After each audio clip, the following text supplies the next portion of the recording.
Good day and welcome back to my YouTube channel. So this is going to be my maintenance discussion. So this is the maintenance discussion for the last of September. So this is the 30th of September for me. So it's the last day basically in this month for maintenance. So let's get into what's happening with maintenance this time. So there's only two update patches in the maintenance for today. That is, they fixed the issue that systems without trading centers cannot place purchase orders. So when you have a system with uh, when you have a system without a trading center and you want to order something because you know players are gonna come through with the debris from different inquisitors and scouts, you can place your order at those nearest trading centers.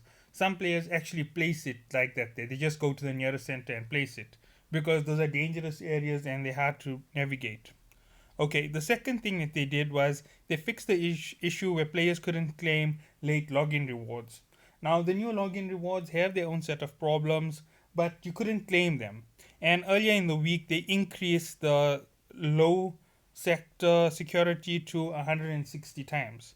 The cannons on the cannons guns on the gates to 160 times in power. So you can't gate camp in low sec. Okay, so getting into the main part of this whole discussion. This maintenance is actually really disappointing. I would have expected a lot more from the company for this maintenance. It's 120 minutes. They did only two things. It's not even a good enough excuse. Hopefully, behind the scenes, they did a ton for all of the glitches in game. I wouldn't have mind seeing a 60 point or 80 point list here stating they're fixing up glitches where there's overclocking of distance on certain weapons, overstacking of certain mods for certain players. Uh, Basically, they took out the major exploits in the game at the moment. Uh, they're reducing player recompensation from failure logs, things like that. There, basically. So they need to change things a bit in the game because warp stabilizers haven't been working properly. Aurora class haven't been stopping warp disruptors. And that's when you have a -1, you can activate an Aurora and you can still be warp disrupted. Now, that isn't the way it should work. You should be allowed to jump into warp and continue on with your journey the moment that warp stabilizer activates. So that's the first thing which went wrong. The second thing was a lot of players have reduced one of their structure, not one of the engineering rigs, to be a warp stabilizer, basically giving them that +1 on warp stability. So you can't just disrupt them and stop them. They've actually sacrificed a whole slot because of the change in the game for autopilot. And the fact that it doesn't work means that there's an exploit which players are manipulating once more to play unfairly in the game, pull you out of warp, destroy your ship, even though you spent that extra 20 or 30 million on switching out rigs. And when I say 20 or 30 million, I don't mean that the rig costs you 20 or 30 million. I mean that you have to swap out rigs when you go about doing different activities. So you have to keep that rig one side just so that you can warp around. And you also have to keep another rig close by just so that you can keep jumping through uh, to take on a simple Inquisitor or Dead Space. And it's really unfair. They've messed up the meta of the game. They need to really think about that autopilot immunity coming back. PvP should take the loss and just face it. It was better in the past. It's opened it only for those who are the real. The word to describe a player who's taking advantage of the warp disruptors on the gates. Uh, basically pulling down players who they know are inactive just to destroy them. They really not the best type of people, and to describe them as being really low class individuals isn't a stretch, because you know it's not supposed to be that way. You know you weren't supposed to pull out people from autopilot at the gates.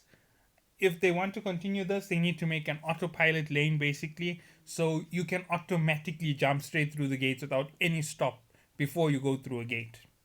So once you jump into autopilot, if you hit pause, you jump out at a gate.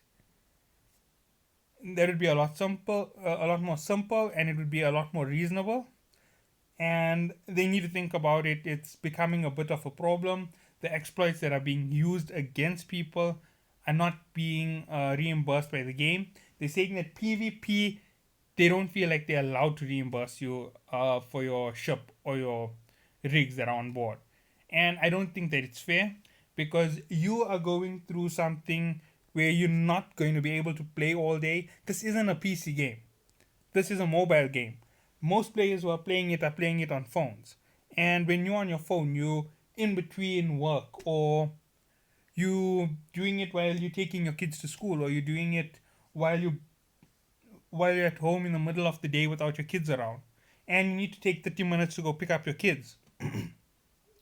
So you're gonna take a nice long trip in that 30 minutes, and when you get back on, it's I was destroyed at a gate.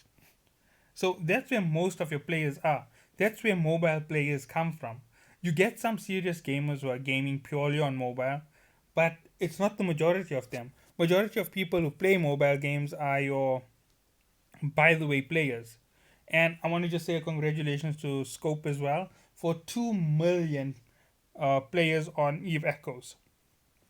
So there's another thing. Our community is 2 million strong at the moment. Might not be 2 million active players, but 2 million players have used this game, and it's a good thing to have seen. And when I say players, some of them are what you call alts. For all those who are running alts, bravo to you.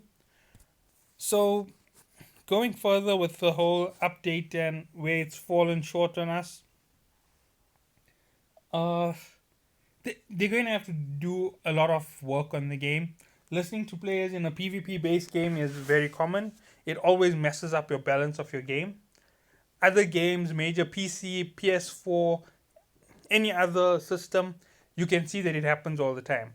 They adjust to give more power, they adjust to take away power, and things don't fall into balance. Remember, you didn't start your game balanced, it's never going to remain balanced going forward. One class was made superior, the others weren't as superior.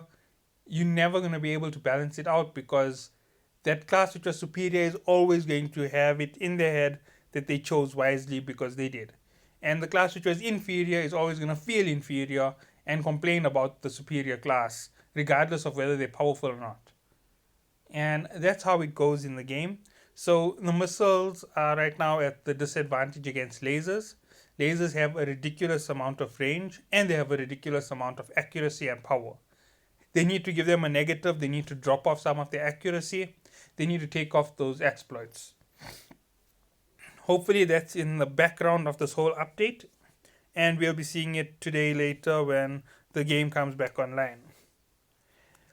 Now, I always take the opportunity when I'm talking about this to give suggestions to what they can do in the game and what should be done in terms of gameplay. So, in terms of improving the gameplay, they need to have a strict system. Basically, they need to have a balanced base. Wherever you started your base, however if it was imbalanced, you don't go and alter the weapons. Because if you keep altering weapons, things shift in ways you don't understand. So going forward, add new modules, add new fittings. Don't change the weapons. Right now, the lasers are overpowered. Give all the other systems the overpower. Give them the range. Let them all become super OP. That's the whole idea. You want to take things out to 60 kilometers, give it to everybody. 60 kilometers for lasers at their best, 60 kilometers for missiles, 60 kilometers for cannons, 60 kilometers for railguns. And there you go, balance is restored, right? Now, railguns can't have such a massive range. They'll eat through everybody. So we'll drop their range a little bit, You see, there's how you go. You balance it out. In the start, the long range on a missile was a weak fire missile. So, in other words, even though it had 20 kilometers on you, you could launch a missile and hit a target, but you're not doing that ridiculous damage. You may be taking out, what was it, 1,800 right now with my Navy Caracal and a medium missile launcher, and that's with massive amounts of research in it. 1,800 a hit from 5 missile launches, but if you're running a laser, you're doing something like 3,000 with a range of about 60 kilometers. And you're firing 2 times every 20 seconds, while the missile launcher is something like 14 seconds. You have literally double the firepower damage. Everything is improved on their side. You now need to bring it back to the center and start working it out again. Because taking the range on the missile launchers with tracking units and ballistics is all good and well, but you've made the ships weak for a reason. There was the disadvantage. You've given the other vessels for lasers an extremely strong armor and hull. Why are you shifting the meta around? You shouldn't have shifted those. Those were already fixed and perfect where they were. Go back, revisit it, reduce things back, change up, put in new fittings, get them to get their range if they want. They have the firepower, they have the armor. Let them take the risk in a different way. Let them not use a hardener. Let them reduce their shield power. Something. Give a give and take. Don't just give to another class without taking away from them in the whole situation. Because they already had an advantage. You knew you built it with some sort of a balance. Now bring it back in, shift things around. Otherwise, the missile class and the railgun class ships are going to be totally nullified by lasers, which weren't that overpowered to start with. And it is not fair because lasers rip shields apart, and both railgun ships and missile ships don't have shielding. And with the amount of power in those lasers, even the armor on those vessels don't put up against them. So you literally took away the whole idea of a shield tank for lasers. We understand that they're highly effective, but you now need to pull down their effectiveness and pull down their range a bit.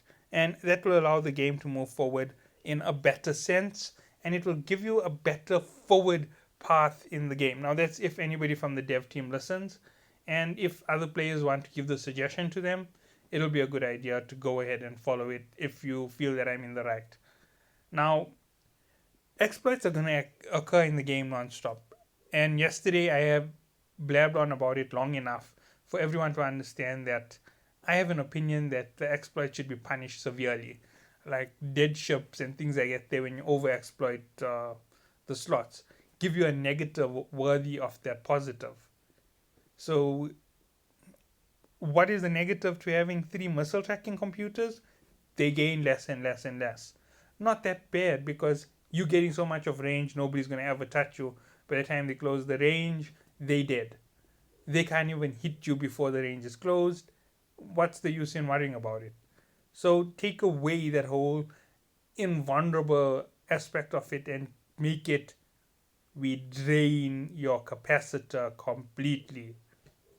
Yes, complete dead capacitor means no firepower, no shield regen, no reinforcement. You are left dead in space. They hit you for a few seconds, they close massive amounts of distance. Your power returns, you start firing again, you don't have your distance, you have to wait for your power to gain up so that your systems can kick in.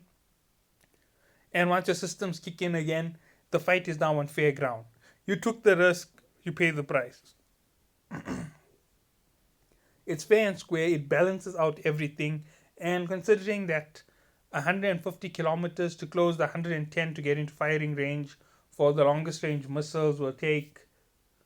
I'm not counting micro warp drives because they're not so reliable on their heavy drain on power. If I'm going to use my afterburner to cover that 110 kilometers, it's going to take me just over 120 seconds to do it. that's the time. So they have 2 minutes where they should be recovering power. So basically, drop them dead to zero. Then they need to take an additional um, 80 seconds to regain capacitor. That's fair. They can start regaining some capacitor, and they can't overload all three again, because at that point the ship is so badly drained that they have to wait for each one of them to come back online. So as you go up with power, let's say they allow you to cover that first 50 kilometers. It's already a minute gone basically in that whole situation, 55 a minute. And now it's time for them to fire. They don't have enough firepower. It's only been 10 seconds, they've only gained 2%. Then they're up to 10% by the time it's another 30 seconds in. That's 40 seconds total on their waiting time. Continue on a little bit further. They're now at 12 or 14%. They risk a big amount of fire just to make sure that you could get that distance. And now that range is almost closed. You pay the price for starting off with the heavy exploit. And it would be a good thing to do. It will make the PvP aspect of overloading a very good idea. You can risk it at the end of a battle. Example, you're fighting somebody and they decide they're going to run away. While they're trying to run and get out of range from you so they can regen the shield, you blast from 150 kilometers where they think they're safe, and you blast right through the shield with a massive amount of damage through most of their armor into their hull. They've taken such a heavy hit. Now they have a choice to either try to warp away or come back at you because you took the risk. You remember, your ship is dead. They can take the risk, turn around, and come back towards you, flying across all that space, getting back into range, regenerating their shield, and it will be a fight with shield and that for the start. And by the time you have full power back on your ship and can overload, it will be in a similar class. So the battle had its equal mechanic where you could try to run away and they couldn't catch you because they're overloading to that extent. And you could run away and try and come back, but you don't have the advantage of firepower to totally cripple them from that distance as well. Or if you're both doing the exact same thing, it's a very long range fight and it's going to be a very long fight overall because it's drain, regen, and it's a whole long process. And it all will depend on who has the better research. So those are just the ideas on it and my general opinion on where they can go with this whole game and sorting out the exploits. I hope you enjoyed the video. Please consider leaving a like or commenting on my video. Consider subscribing to my channel, and if you don't like the video, leave a dislike and a comment. Thank you for watching.